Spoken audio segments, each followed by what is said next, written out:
myself set up with a phone number and everything. I just didn't really know how to. Yeah. You I- you already have Twilio set up? Yeah, Okay, Chaz, do you have it set up, or you don't have it set up, right? So you I want me to don't. show you? Well, you and I meet later, so let's just save it so we can save time and hit other features. You and I are meeting Sounds later. good. So if it's something you and I, if you decide you want to set it up, we can. Personally, I always use it whenever I was doing it full time. Like during COVID, I every month I had I'm sorry, not every, actually no, I did do it every month. I had a new text going out every month just to nurture the people that I already knew. So I set it up just like you said as a smart plan. And every 30 days, it was just a new text rotation that was going out. So I had 6 different text messages that would go out each month, but it would rotate them. So it was never the same one that people were getting every other month or every month in general. So I think for the cost of it and how quickly you can hit your database with it, I think is pretty powerful. And the other neat thing about it too is that you can set it up call forward. So if somebody just happens to call you back on that number after they get the text, it'll still ring on your phone. I think I did that too. Yeah, so that's the I call have a- forward. I have a question because whenever I saw you like, going through the motions that you were going to send like those 10 people a text, down at the bottom, it had the disclaimer about the do not call list. So how do you know if any of your contacts are on the do not call list? Is there a way to like run? I believe, yeah, so you can technically actually, I think it's actually do not call list.com or something like that. You can Google it and there's a national database. But here's the thing, if you're in relationship with your database, Yeah, John, they're not gonna hit mute, Chaz. we're supposed to be, hold on a Chaz, second, mute. hold on. I got you. I already muted you. Don't worry about it. If you're hitting your database of people that know you, love you, and trust you, that you're in relationship with, it's generally never an issue. Okay. The issue is when you download a list, let's say hypothetically you're in BMXing, and let's say you somehow get access to the email and phone number list of everybody, all the parents in BMXing, like that would be like you're dumping a bunch of names in and then starting to market to them. That's where you can get into trouble. Okay. Because you never had permission really to say to those people. Okay. Yeah, so I wouldn't sweat it otherwise. Okay. Cool. Anything else on that before I keep going? Nope. While we're on that topic, just because it kind of relates, I think this is a good time to talk about the quarterly call reminders. So you think about this, when we talk about the lead generation model to stay in touch with your database, we always talk about 26 emails a year, 2 events a year, 4 promotional items in the mail, and we talk about 4 phone calls a year. The question becomes, how do we make sure that systematically we are making those 4 phone calls a year? And I think that's the challenge most people run into. So essentially there's 2 methods to make sure that you're calling your people 4 times a year.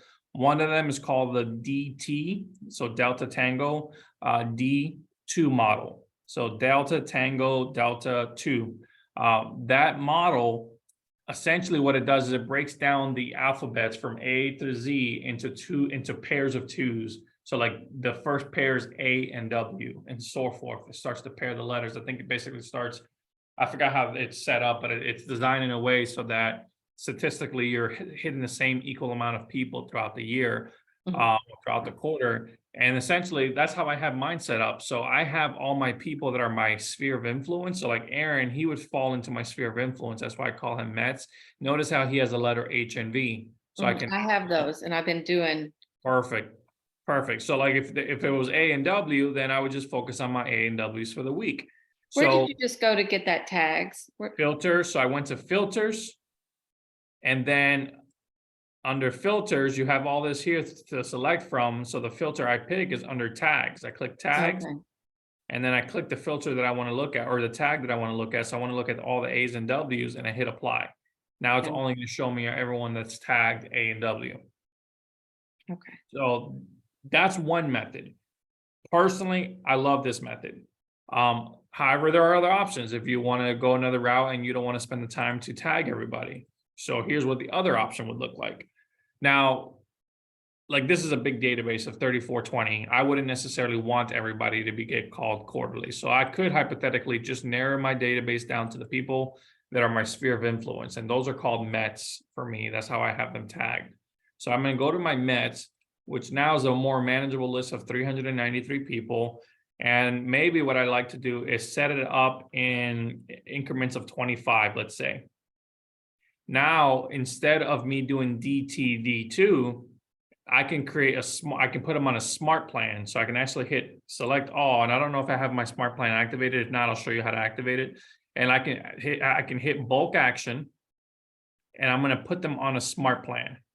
And now the smart plan I'm looking for is the one that's called the quarterly. Oh. Whoa, there we go. Dude, I can't, I don't think I have it in there. All right, let me show you how to add it. There's a smart plan, so I'm gonna go to the smart plan library. Mhm. And right now, these are my active smart plan, but I'm gonna go to the library of all the smart plans that the company has provided and or other agents have shared. So I'm gonna do the quarterly call. Quarterly call. And there it is, the quarterly call plan. I'm gonna add that smart plan to my library. I'm gonna name it test because I don't use this, so I know I did it for a test. And I'm gonna hit download. I'm gonna go back to my contacts. And I'm gonna go ahead and go back to my Mets again. So I'm gonna go to my tags, I'm gonna look up all my Mets. And I wanna have 25 people a day maybe that I set up on this. So I'm gonna look at my list of 25. And actually, technically, I'll show you another way. You can actually look at the whole list. And I can hit bulk action. It takes, notice how, so I just looked at the whole list, 393 people. I can click them all. Oh, and I can do a bulk action of add to smart plan. And there's my quarterly call smart plan right there. And I'm going to hit select. Now, I hope I'm right. I'm going to hit select. I'm not going to do this next piece because I don't want to add them on there. So these are obviously the people that don't have phone numbers. So these people won't get added to it. But when I go to hit add to plan anyways, it's going to actually ask me also how many per day do you want to do? Okay, So you can literally have it, you can, to make life easier for yourself, what I would do is like, if I have 393 people and I want to make sure all 393 get touched every 3 months, I'm going to hit 393, and I'm going to divide that by 3 months. That gives me 131 a month. I'm going to divide that by 4 weeks. It gives me 32.75 a week. But I'm going to divide that by 5 days because I want a few texts to go out every day. So when I set this, or a few reminders per day, so I can, with the number I got when I divided it by 5 days of the week, it gives me 6.55. So let's just call it 7. So I can set up this quarterly smart plan so that 7 people are added to it every single day. So now when I log into the computer, it's going to have 7 people each day that I need to call. And how I'm going to know this, because I'm going to look at my task. You're going to go into your task and it's going to show you in there, like right now, it's going to show me some overdue stuff. I think I had some birthday cards and stuff like that. It'll show you, hey, obviously it won't say birthday call, but it's going to say quarterly call for, and then the person's name. Just how these show birthday call for Juan, birthday card for Eric. It's going to show quarterly call for, and then whoever the person is for that day, and you'll have 7 a day if you did it that way. Questions on that? no, Okay. Any questions? Chaz, no questions? Okay, moving on. The next feature real quick, let me look at my list here. So we talked Twilio, talked quarterly call plan. Let me hit, because I'm going to spend the most time on the email stuff. Let me hit the open house barcode and command. Would that be helpful to the two of you? You can just nod. I can see you on screen. yes, Jazz is smiling. That's the creepiest smile I've ever even seen. There we go. That's a little bit better. All right. So simple way. So the first thing we have to do, so we're on our homepage. First thing we need to do. So the purpose of the barcode, the way a lot of agents are using this is that they're literally putting the barcode at the door. Scan the barcode before coming in. Jackie was telling me that there's an agent she's talking to out of our area that she's like, she makes it a point they can't walk into the house until they scan that barcode at the door. Now you get to decide at what level you want to do this, but this is essentially what that barcode is doing. It's taking them to a landing page on their website. So the first thing that needs to happen is that we actually have to create a landing page. So I'm going to go to the consumer tab here in command. That's where your website is. Here's your website links. And what they're doing is essentially creating a landing page. And now you can do it as a landing page where it's just a dedicated page on its own, or you can take them to your website that has a page. I don't think there's either one is wrong or right. Ultimately, if you take them back to your main website, the goal would be that they register on your website and then maybe continue to use your website. So we're going to create a new page. And when you go to hit create new, stop being weird, it's going to give you the option. Do you want it to be on your current existing agent site, or do you want to do it as a landing page? Let's just do it as on my website. So I'm going to create page. And now we're designing it. So we're going to name this open house sign-in sheet.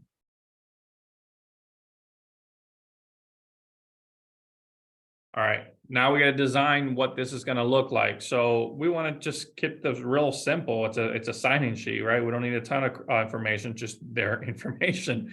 So best way, first off, let's put this here. So we're putting your agent profile in there, just so that when they go to the site, automatically they're going to see Jordis, and basically your little bio. And then we want their contact. So then I would then add in the widget for contact. And there's your contact page, or your contact information, which is what we want from them. You could almost even do away with the bio page if you wanted to.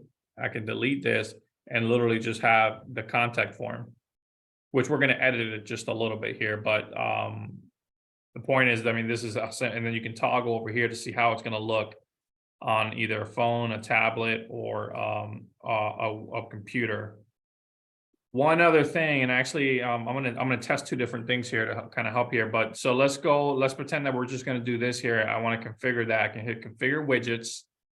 And then here, this is where I can put in and replace contact us with open house sign-in sheet. Save and apply. And now it says open house signing sheet. And I wouldn't touch anything else. I would literally just like that. I want their first name, last name, email, phone number, and and you can see how it says, are you looking to buy? You can edit that if you wanted to, but I would just leave it. If they want to put in a message. So let's just say that we're going to go with this. I'm going to hit save and apply. Save changes. And then go back. Save changes, yes. So now, where is it? Refresh. Give me a second, let me hide this bar.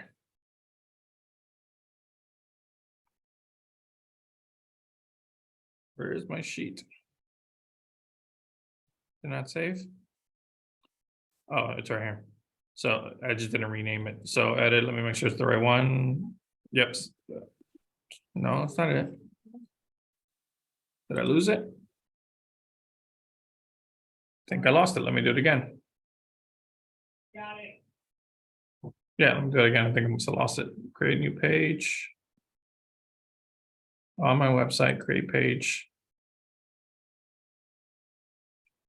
Open house sign-in sheet. Contact form. Configure widget.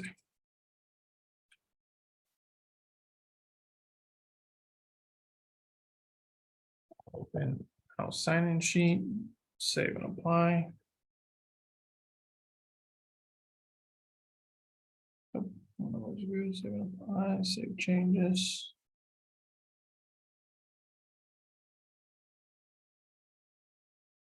Yes, publish the site. There we go. So now, let me go make sure that there it is. That's why I was looking for. Notice that now it's saved. So now it shows their open house sign-in sheet, but that's not actually showing on my website yet. And I know that because no view available. This is not an active sub page. I actually have to activate it on the actual main site. So the way I do that is I'm going to click on the site up. So once I've created my sheet, I'm going to go here to site and app settings. And then in here, this is where you edit your website and all the content that's on it. But what I'm going to do is go to agent site pages. And these are the actual active pages on my website. But then I'm going to go ahead and add a page. And there's my open house signing sheet right there. I'm going to actually use it for this example so I can show you guys the barcode. So we actually have a link to go to. So I'm going to click on the open house signing sheet. I'm going to hit continue. And then I'm just going to name it. So the page title is open house sign in sheet. That way, name it again. I just put everything, says open house sign-in sheet. This looks like it's too long.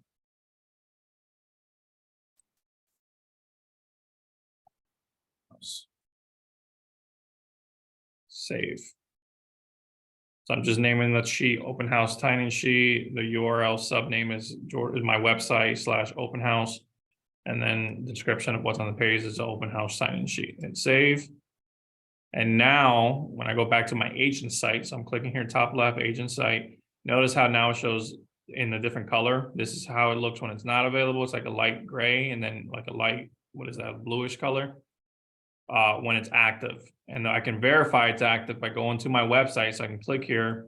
It's going to open up a new tab, take me to the website, and then I can look at my drop down menu up here. And there's my open house sign-in sheet. So that's literally it. When they go click when we make the barcode here in a second, it's just going to take them there to register. And you can make this message a little bit longer if you want to add more to this part over here, where it says open house sign-in sheet. Now the barcode, so it's simple. The barcode, so I'm going to Google barcode generator. You can use any free barcode generator out there. The one I have saved on mine, let me look for the one I have saved. I have one particular one. Let's see where I put it. If not, I'll just use any free ones. I can just show you that it can be any of them, one of them. I can't remember where I saved the barcode. All right, so I'm just going to click on any single one of them that's free. I'm going to say barcode generator free, just to make sure I'm grabbing a free one. Let's go with this one. And what I'm doing now is I'm going on my website on the sheet where I want that barcode to take them. So notice I'm here at jordasreyes.kw.com/open house. I'm copying that web link. And I'm going back to the free barcode generator and pasting it in there. And I'm asking it to create a barcode. Now, and you guys can try it actually on your phone. Go ahead and take your phone out, scan your computer screen. I'm going to test it on my phone as well, make sure it works. When I scan it, show you guys here. Loading, allow, accept. It took me right here to my website, open house sign-in sheet. So what you're going to want to do is download the barcode. Now we know the barcode works. You can download the barcode. All right, so I got to sign up. It's free. So I need to actually, let me see if there it is right there. Let me show that. A lot of them, they make you sign up, but it's still free to use the platform. So there's my barcode. Let me extract this. I don't know why it's a zip file. Hold on, extract my zip file.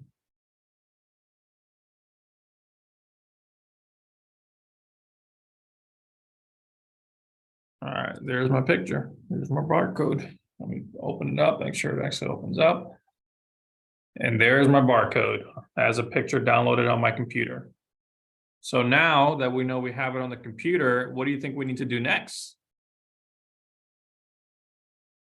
What do you guys think? Put it in the sign-up sheet. Well, yeah, so Well- now you got to determine, how do I want this barcode to be presented to the people that come through my open house? Do you want to have, so you can either, so let's go into designs and play with some examples of what you could do. So I can go into designs and command, and essentially we're going to be making a flyer right now. We're going to be making a flyer, and what I haven't created one particular file or flyer for this, but I mean, literally show you how simple it can be. So I'm gonna create a design. I'm gonna go to print. We're gonna create a print design.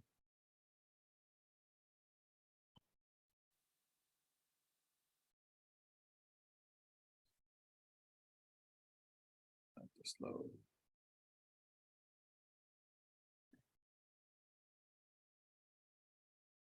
I'm gonna close the website because I don't need that anymore, and I don't need this website anymore. So in here, and Chaz, you've played with flyers, so it's no different than the flyers you've ever created. I mean, you can look for a particular open house flyer, maybe if you wanted to. And then we can click on a flyer letter, and we can modify any of these. So if we wanted to, we can modify one of these flyers. Let's say this one as an example. And I can change one of these pictures to my barcode. And at the top is I could say open house, please sign in. Or I can just literally start from scratch and go on Word and put open house sign-in sheet, must scan barcode and register before entering. It literally can be that simple. So you guys get to decide, do you want to build your barcode into your actual open house flyer? Or do you simply want to go on Word, which I think, I mean, I don't know if I would go on Word. I would create something that you can consistently use at all your open houses, maybe a picture of you, your branding, the company logo, barcode in the middle, please sign in before entering. If you guys think that that would be helpful, what I could do, actually, Rose, I'm giving you a job now. We can create a couple of templates for you guys to pick from where it's just like, hey, here's an open house flyer that you can use. And we can literally design one from scratch if you even have to. You can literally put open house, put it in big font, put it in the middle, and we can literally enter a barcode into the flyer. So what we'll do though is I want to help you guys. I'm gonna work for Rose. Rose, can you just put that on our one-on-one for you and I to look at designing a template that our agents can use to put barcodes into? Because in here I can actually insert a picture from my computer.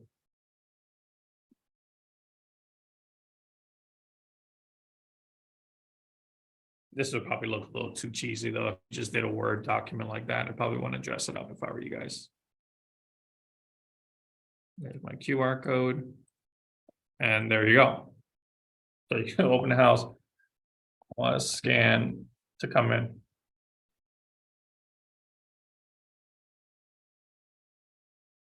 Something like that. I mean, we'll do a more clean design, but here's the point, and people are putting that on their front door. Thoughts or questions on that? Or any part of that you want me to revisit of what I just showed you? Jazz, are you intending to use this for your open houses or keep to traditional sign-in sheet? You're muted. You're muted.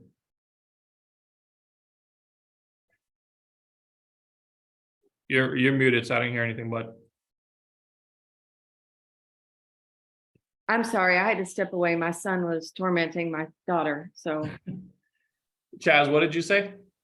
I use the regular like manual sign-in sheets. So the people walk in, there's a bowl of candy there. They have to walk into the house a little bit to get to the sign-in sheet. I do usually put them in the kitchen. And then I have them, after they sign all their stuff in, I ask them a couple questions, so I know them a little bit personally. Husband, Yeah. both names, husband and wife, and all that stuff, and make sure I write that down. And then I ask them, if they want to see other things or if this is their price range, which that you had all that in there. But Yeah. I don't know that personally that I would go back into my computer to call people back. I look at my sheets like a day or two after the open house, and then I call them back. Yeah, well, here's the interesting thing though, right? With this method, it eliminates having to go in and add them to command. They're putting themselves into command when you do it this way. Now, Right. now it's just about when you because you're going to get an email alert, hey, you have a new lead in the system, and it's just about you going back and making sure that you put them on whatever Smartplan or whatever it is that you're doing. So I think that's one added value to this. And I think another cool thing, and I've only done this a couple of times. So, hey, I ain't loaded, but hey, open house scan to register and enter in for the raffle drawing. Right. you know, something like that. And raffle drawing was just like a $20 Starbucks gift card. Something along the lines of that, right? So that kind of got people interested in, or at least got them to at least register the barcode. So that's it on that piece. If you guys ever need me to kind of help you actually get it set up, if you can obviously, of course, watch the recording. It's pretty straightforward, and if not, we can do it on a one-on-one and just make sure everything's working properly. Rose, just make it a point, please, to remind me. Let's start working on a design, and I'll talk to you about what that's going to look like. So I'm going to exit out of here because we're done in designs. And the next thing on the list was, so, and I think Chaz, you may have said this, I was going to talk about newsletters and email campaigns. Now, you were on a training I did around newsletters. Rose, if you can find that video and share it with Jennifer so she sees the more in depth on how to use a newsletter. What I can focus today on is obviously what a finished newsletter could look like for you when you design it, and actually using the email campaign feature inside of Command. Would that work, or is there something else you guys want me to cover within that feature, within those features? That's what we're meeting about today. Yeah, you and I are meeting around newsletters, so I'll go a little bit deeper into that with you. So for Jennifer, let me just kind of show her. So for example, like let me look up, for example, this one. So this is there's and in the video that Jennifer we're going to send to you, there's multiple ways to do a newsletter. There's already pre-generated company templates, or you can create your own design. So I wanted something more unique that wasn't just the KW template. So we just went on Canva. Everything you see here are just pictures. If you see that they're labeled as images, they're just pictures that we design in Canva and then put together. That's all these are. So a finished newsletter when it goes out can look like this. And I just, you know, once a month, well, not once a month. Well, it is once a month you're going to send it out, but you know, ultimately you're going to sit down with yourself and go, okay, what do I want to talk to my database about this year or this month for the newsletter? What do I want to share with them? All this stuff was obviously, you guys have all recognized this. This is from Jeff. And then I just do a little summary from it. Home maintenance tips, we just pull that from online and get some ideas and write up a quick article. Featured listings are just our agents listings that we share. And all these links, for example, when it says check this property out, takes them to the listing. So everything's functional, of course. And this is ultimately what a finished newsletter could look like. Chaz will go into details. But I think for Jennifer, if you watch that video that Rose will share with you, I literally go through like how to put it all together. Now the part that I was going to talk about today is emailing it out. I think Chaz, you might already have this down. But the key thing is here, before you send out an email, you have to have it designed first. So you're going to want to go to Command Designs, create a design, and you're going to be working on an email template. So you're going to hit email, you're going to hit next, and then you're either going to pick from one of the company provided templates. There's a bunch of different templates in there for you to pick from, or you can just create one from scratch. And you can hit create new template, and then you have a blank slate for you to start working with. You might maybe start with like a legal header. That's going to have, if you preview here, it's going to have, you can see here your name, company logo, etc. So unless you go to preview mode right here, you're going to see it look like this. It's just, these are autofill boxes. So I won't go deep right now to like piecing this together, because again, there's a whole separate video I've already done on that. So we're just going to pretend that we already have a finished template. Sure. So now we're ready to email that finished design that we've created. We're going to go ahead and go to campaigns. And click campaigns here on the left. And campaigns has three options. Well, four, but three that are the more commonly used ones. First off, you can do an ad through campaign. So when we talk about doing Facebook ads, that's what we're talking about. We're doing paid ads. Right now, just so you guys know while we're on here, so they're still working on this. The Google pay-per-click is not ready yet, but it's going to be there where we can start also doing ads through Google. Right now, the main ones are Twitter, Instagram, and Facebook that you can do ads through. I'll go back to emails in just a second because that's what we're talking about. And then there is also direct mail. So you can also upload a postcard as an example or flyer, and you can do direct mail through here as well. So I won't be going to those features today, but direct mailing is an option for you as well through command. The one we are going to talk about is emails. So I'm going to go to emails. I'll use some previous ones as an example. So, and I'll actually walk through how to create one. For example, these are some old ones. So let's look at this one right here, for example. I'm going to click on it so I can see the results of this campaign so far. So this campaign was sent to 1,806 people. 1,802 were actually delivered. 933 have actually opened it already. 2 clicked on the link that's inside. 8 unsubscribed. 511 didn't send. So that means there's more people I have that didn't have emails that didn't go to. And then 869 are not opened. So it gives me the data now. Where could this be helpful is, let's say I want to be like, all right, well, these 8 people unsubscribed. Let me see who these 8 people are. And let's see about going ahead and reconnecting with them, maybe calling them or texting them, just so that we can get re-engaged, or maybe we're connected on social media and we can re-engage with them there. We want to know who they are because maybe we want to either re-engage and or we want to archive them and remove them if we're no longer going to work them. So like these people, I already know for a fact that Rose has already archived them because these are agents who basically say, hey, don't connect with me. I'm like, all right, well, then I'll remove you off my email list for agents. Questions on that before I then show you how to create the email design? Nope. All right, cool. So we're in command, just so you guys know, Jennifer, I don't know if you already know this. So part of what's included in command is 5,000 emails a month. If you are ever at a point where you exceed that, you can upgrade. I don't want to lose my page right now, but in the marketplace, you can actually, let me see, I can open a new tab actually. Can I do that? See, I knew it was gonna happen.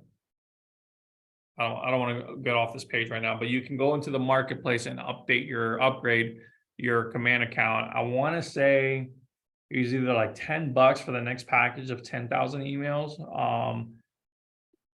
I can't recall right now, but the prices are pretty inexpensive, like Twilio, for you if you want to market more, if you have a lot of emails that you need to send out. So that you can upgrade past the 5,000.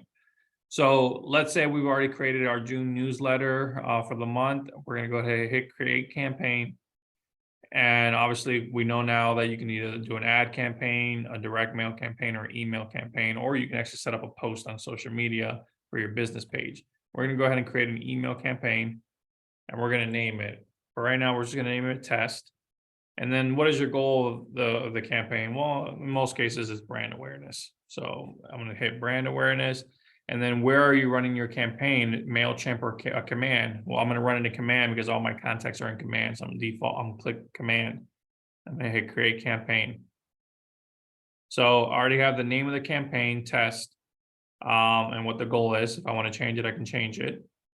Next thing is I got to make sure it's on the right account. So it's going to be coming from jordis.reyes@kw.com. The next thing I got to pick is who is receiving this. So I already have in here a different email list that I've created. You guys will need to create your email list. And this is where tagging becomes important. That's why, like, for example, if you're going to use open houses as a tag, well, it's probably because strategically you want to maybe email every open house guest that you've ever had all your upcoming open houses. So you probably wouldn't send that to everyone else. You would probably only want that to go into your open house people. So think of when you create your tags, think about email list of who you want receiving what. So for example, for me, like I have a list of people on my downline, people that have that have come to KW and have named me as their sponsor. They're on my downline list. I have people who are recruits that I've talked to or have been trying to be in conversation with. There's a whole separate list for them. I have my actual customers. Well, there's a customer newsletter list for me for that. Then I have all my agent referral partners. So that's my emailing list for them. I call A2A stands for agent to agent referral program. That's the one I showed you as an example. So you're going to want to create your list. And when you go to create a list, you get to name it. So I'm going to say hypothetically here, test. And then you get to pick the people you want on your list, but this is where it's again important to know your tags, because if I can go to tags and then figure out, okay, hey, I only want to create a list of agents. Let's just hypothetically say that's a tag I use. I don't in this scenario, I'm just using an example. Then I can hit select all and go through, and it looks like there's only a few people I have as agents, and then hit confirm. And now that's created a whole new mailing list for me to start market that I can use for today, and it'll save it for the future. So in the future, when I do my next email and I look at my recipient list, I can click from my list that I've already pre-created. Questions on that before I keep rolling through? Negative. Negative. Oh, my knee is killing me, by the way, guys. That's why I'm like hopping around a lot. I don't know if you guys can notice that. I don't know what I did to my knee, but it is throbbing right now. Moving on. So I've created my list and I have my recipient list selected. Let's just pretend right now it's this. Next thing is, this is default. So it's just showing, hey, this is what it's going to show that it came from. So it's going to show that it came from Jordis Reyes at Keller Williams Realty. And then when they reply, that's the email they're actually replying to. Because what will happen is when you send this out, it doesn't really say, it doesn't technically say it came from jordis.reyes@kw.com. It shows like a command email. But when they hit reply, it automatically defaults to them replying to me. And then your subject. So this is where you put in best realtor ever monthly newsletter. I'm kidding, by the way. It's just this is where you get to decide what your subject is. I'm just messing with you guys for now.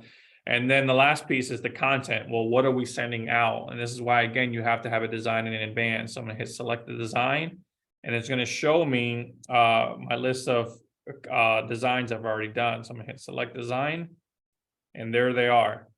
So the one I just showed you guys, I want to say was this one here, the copy of May newsletter. So I'm going to click on it. It gives me the option to edit one more time, hit save, pretend I'm not going to edit, close it. It's going to ask me to save again, save changes. And there it is. It's selected my design to send out.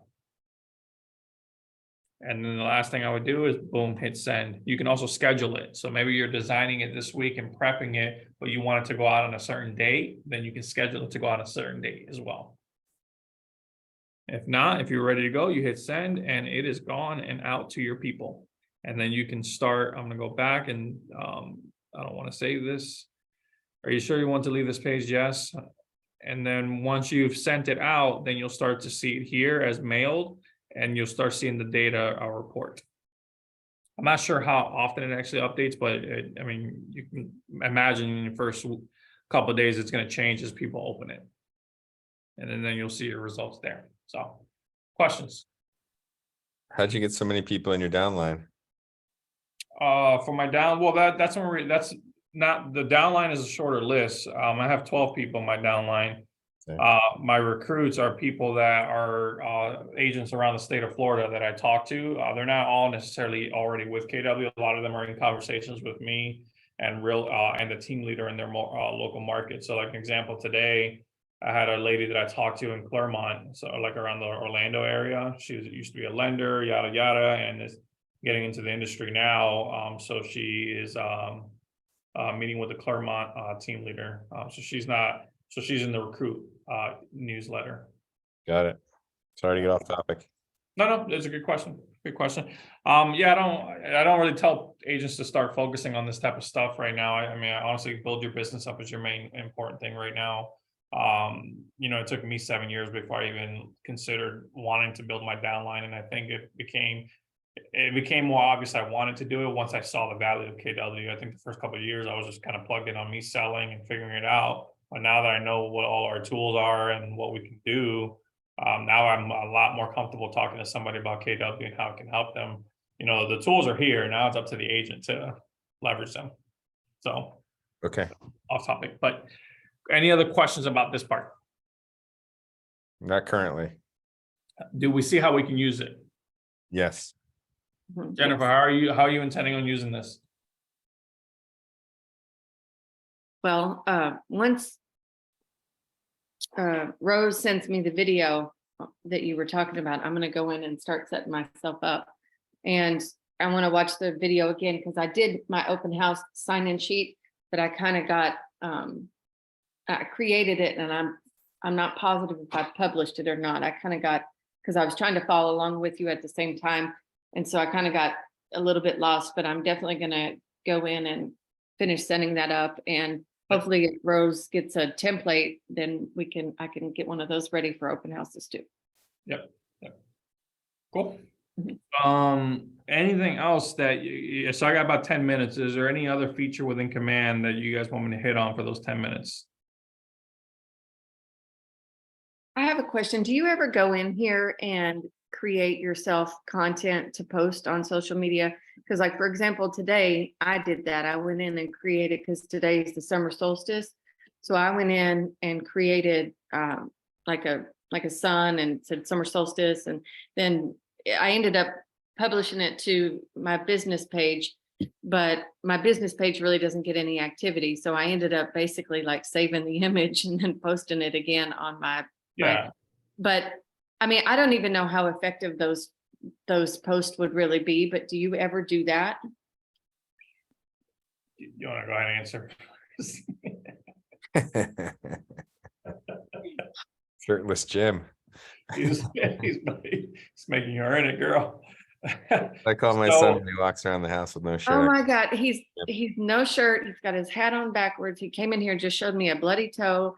He's been in my daughter. It's got her little next door neighbor friend over, and he was over there popping wet towels at him, and they're screeching and screaming.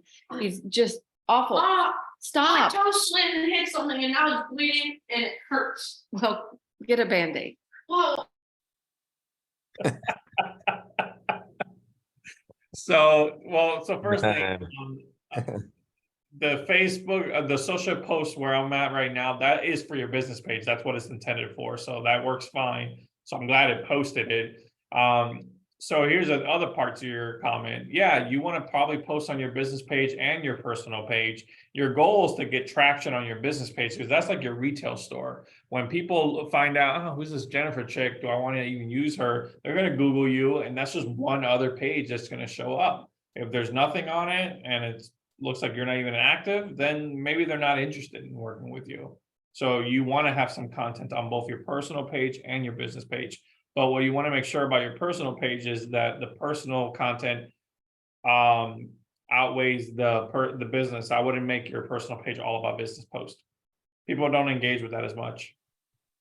Yeah, I try not to do like a business one every day, but maybe a couple a week, and then keep the rest of it family and Yeah, whatever else is going on. I would keep it family, but definitely post on your business page. Maybe it's not getting the traction today, but ultimately you don't know who's watching your page, and make sure that you're inviting your friends on social media to also like your business page. So whenever I first created it, it said invite your friends. So I invited all of my friends, but only like, I think 60 of my friends, out of the however many 500 or whatever, I don't even know what it is. Only like 60 of them liked it. So is there a way to continually ask them, or is that something like through Facebook, or is that something that I have to do myself with my mouth, or like the text message or an email or? Yeah. So good question. Yes, you can resend them through Facebook, but here's the reality of it. This is my take on it. There are so many people with business pages who are just inviting their entire friends list, where I think people are just overwhelmed. Like if I look at my list of people that have invited me to a page, it's so far behind right now of people that invited me that I'm not caught up. So I think it gets lost. I think it's better that you do it organically, where like, let's say, for example, you're in your marketing, hey, follow us and like us on social media where we do this, where we post weekly content around this. Or hey, you connect one-to-one with somebody. Hey, by the way, follow us on social media, like our page, because we also post a lot of our listings there. Like finding other ways to promote getting people to your page versus just that blanket invite. That's my take on it. So it's a long-term play. It's not, I know, actually, you know what? I know some agents, and shame on them, because I'm going to call them out the next time I have lunch with them. I know an agent that bought followers. I'm like, you're an idiot. I can tell you have followers, because I look at them and it's somebody from the Philippines with one picture. And then there's like 1,000 of them like that, so it's better to just do it slowly over time than to take that route. I'm not saying you were telling me you were gonna take that route, but just making a point that it takes time. Okay, If you're not posting on it to the point where people want to engage, then they're not going to. And I think about I use YouTube a lot for a lot of the things my hobbies and things I like.